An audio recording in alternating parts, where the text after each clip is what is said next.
कभी हंसा देते हो, कभी रुला देते हो, कभी हंसा देते हो, कभी रुला देते हो, कभी कभी नींद से जगा देते हो।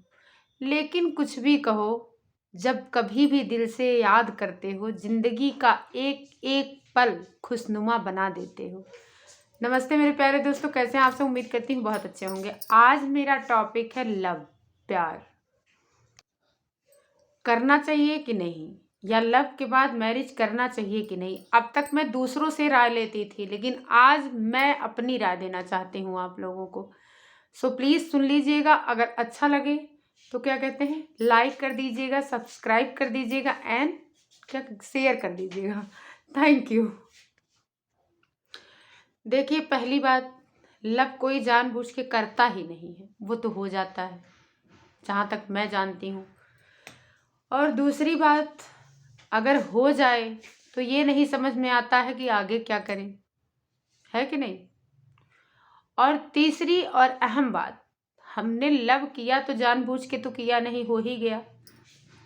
लेकिन अगर हो गया, एक दूसरे का सपोर्ट हमको जिंदगी भर हर हाल में करना चाहिए।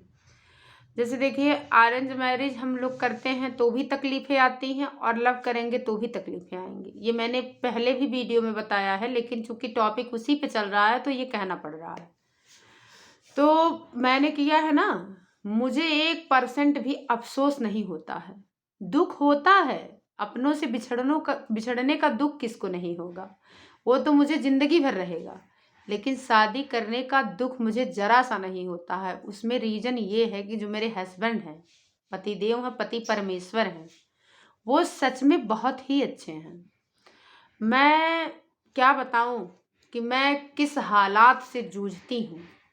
अगर कोई भी आदमी होता या है, मजाक में भी ये कह देगा तुम तो जब देखो तब बीमार ही रहती हो।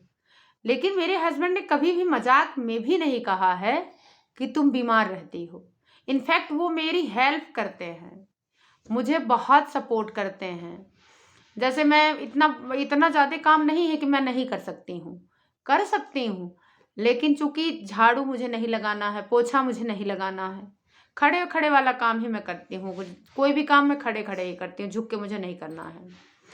या तो चेयर पे बैठूं तो करूं। तो भाई काम वाली है, करती है। जैसे कुल मिला जुला के मैं कितनी तारीफ करूं अपने हस्बैंड की, मुझे लगता है कि ईश्वर, सही बात है, ईश्वर ने ही इनको हमारे लिए बनाया था, क्योंकि ईश्वर को तो पता था आगे मेरी क्या कंडीशन होने वाली है। तो ईश्वर ने इनको मेरे लिए बना के स्पेशली भेजा था, तभी मुझे इनसे प्यार हुआ।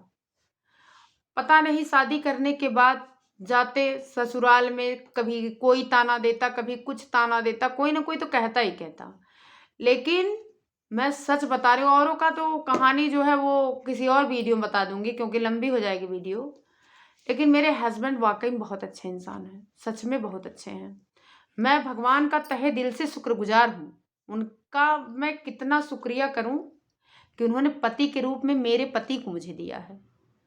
बहुत किस्मत वाली हूँ मैं, क्योंकि पता है आपको कि मतलब मैं अभी भी बैठी हूँ, बेल्ट लगा कर ही बैठी हूँ, मुझे पैर फोल्ड करके नहीं बैठना है, पैर भी नहीं फोल्ड कर सकती हूँ।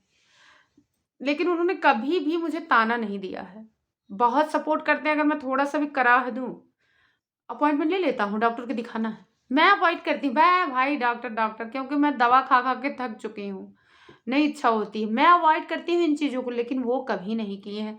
और सबसे अहम बात यह है कि आदमी अगर कभी ताना दे देता है तो बड़ी तकलीफ होती है, बहुत दर्द होता है।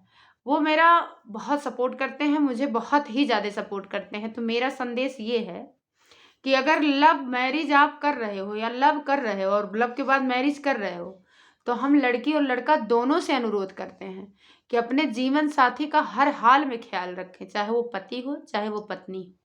ये नहीं कि हाँ पत्नी का ही ख्याल पति हमेशा रख सकता, नहीं। खांसी आ रही है। और जानते हैं एक बात और है, मैं भी जितने में हूँ कभी उनको किसी चीज़ के लिए मैंने परेशान नहीं किया। अब चूंकि मैं अपने मुंह से अपनी बात नहीं बता सकती हूँ ना, और कोई और तो आएगा नहीं बताने, तो मुझे ही बताना पड़ेगा। मैंने कभी किसी चीज़ के लिए जिद ही नहीं किया। जिद क्या होती है मैं नहीं जानती हूँ, मुझे ये चाहिए तो चाहिए। कभी किसी चीज़ के, मैंने मायके में भी कभी जिद नहीं किया है। मैंने कभी नहीं कहा कि मेरे पास ये चीज़ नहीं है, मुझे चाहिए। पूछा सामने वाले ने, कपड़े है? हाँ, अभी है। मतलब मैंने शादी ब्याह में चाहे किसी भी चीज़ में, मैंने मायके में भी ज़िद नहीं किया, मैंने ससुराल में भी नहीं कभी किसी से कहा। किसी से क्या कहूँगी जब सब कुछ खुद ही करना है। लेकिन सासू माँ हमारी थी, उनसे भी नहीं कहे थे, और अपने हस्बैंड से नहीं कहते हैं, और किसी से हम क्या कहेंगे। वो हमसे पूछते हैं, हमको कहते हैं कि ये खरीद लो, वो खरीद लो। लेकिन कहते हैं ना कि औरत चाहे तो सुई से घर खोद डाले, और औरत चाहे तो अपने हाथों से घर को बढ़िया प्लास्टर कर दे, लीप लाप के। सही है ना? तो वही बात है, मतलब कहीं ना कहीं उनकी नज़र में मैं अच्छी हूँ, और मेरी नज़र में तो वो देवता है। पति मेरा परमेश्वर है। कभी उन्होंने मुझे ताना नहीं दिया है, कभी नहीं। और मैं अपने आप को झेप जाती हूँ, जब मैं लंगड़ाती रहती हूँ, मैं चल नहीं पाती हूँ, मुझे अंदर से होती है घुटन कि बताओ क्या सोचेंगे। जब से आई है तब से बीमार रहती है, अंदर से मैं ये सोचती हूँ। लेकिन उन्होंने कभी भी मुझे, कभी देखो पता चल जाता है ना, जैसे मैंने कहा आज उठ नहीं पा रही हूँ, तबीयत नहीं ठीक लग रही है, खाना नहीं बना पाऊंगी, ठीक है कोई बात नहीं, होटल से मंगा लेंगे, फालतू में पैसे बर्बाद करेंगे, नुकसान अलग होगा, चलिए किसी तरह से कर लेते हैं। उठती हूँ, हिम्मत करती हूँ, आती हूँ, क्योंकि एक दिन की बात तो है नहीं, 30 दिन की बात हो गई है। तो हम बस आप लोगों को ये संदेश देना चाहते हैं, वीडियो लंबा, कि आप लोग लव अगर करते हैं तो ये देख के ना करें कि उनके पास पैसे कितने हैं, या हमने शादी के पहले हमने ये वादा किया था, वो वादा किया था। मेरे हस्बैंड ने शादी के पहले कभी कोई वादा भी नहीं किया था, ये भी इनकी अच्छाई थी, इसीलिए तो मुझे अच्छा लगा। इन्होंने कभी नहीं कहा कि मैं तुमको चाँद का वहाँ से क्या कहते हैं तारा तोड़ के लेके आऊँगा आसमान से, कभी नहीं। बस ये कहा था कि मैं तुमको खिलाने पहनाने की कभी अपने जीते जी कमी कभी नहीं होगी तुमको, बस इतना इनका कहना था।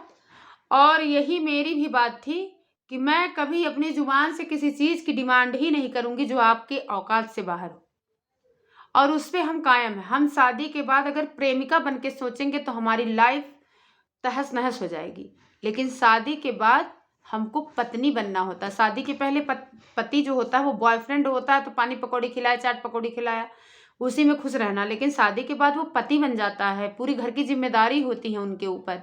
तो वो सपने अगर हम प्रेमिका बन के आएंगे ससुराल में तो हमारी शादी कभी सक्सेस ही नहीं होगी। हम उसको वहाँ छोड़ दें जहाँ तक थे।